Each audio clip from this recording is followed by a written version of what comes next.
As I already mentioned earlier that this epic could be considered a drama, and it could be divided into acts, and this is the last act of the drama because it depicts the immediate consequences of their sin.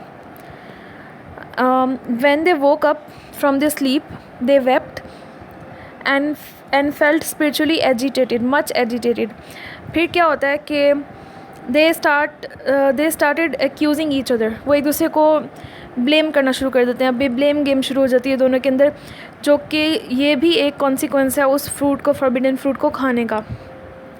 Adam ewe से कहते हैं कि ओ ewe, ये तुमने क्या किया? अगर तुम उस मॉर्निंग, आज सुबह मॉर्निंग में तुम पे कोई जो शैतान आया था, जो भी आया था, तुम अगर ना कहती मुझसे दूर जाके काम करने का, तो ये सब ना होता.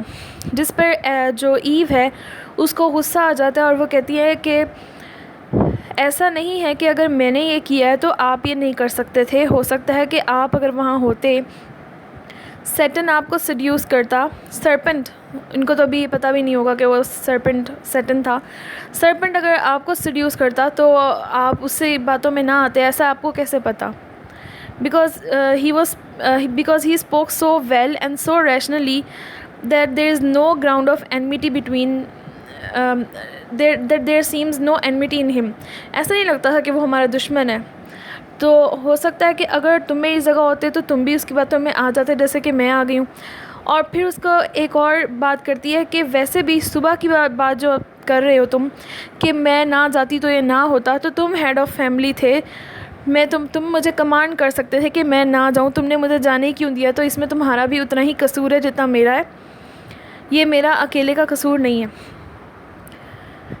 जिस पर एडम जो है वो बहुत ज़्यादा एंग्री होते हैं और उसको एक्यूज़ करते हैं ऑफ हर इनग्रेटिट्यूड, के because he had preferred to die with her rather than live without her.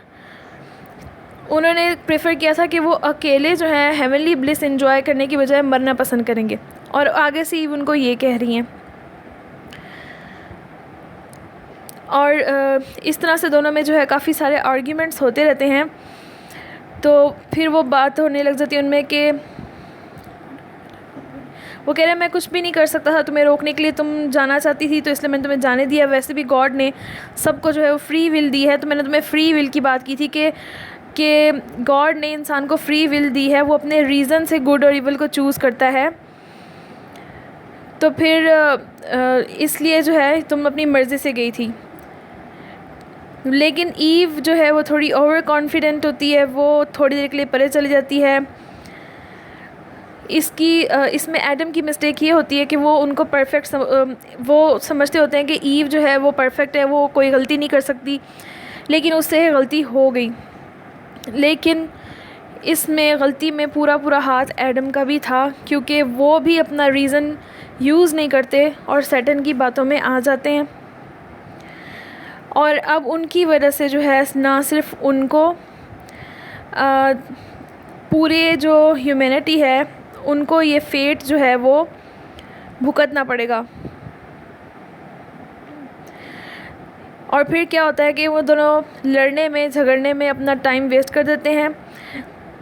In this way they wasted their time in quarreling and accusing each other, but neither examined his own behavior or conduct. कोई भी अपना conduct, अपना behaviour देखता ही नहीं है कि मेरी गलती है. दोनों लड़ते रहते हैं. कभी कोई आर्ग्यूमेंट ईव देती हैं तो कभी कोई आर्ग्यूमेंट एडम देते हैं. और ऐसा लगता है जैसे उनकी डिस्कशन और उनका झगड़ा जो है वो बेफजूल ही है.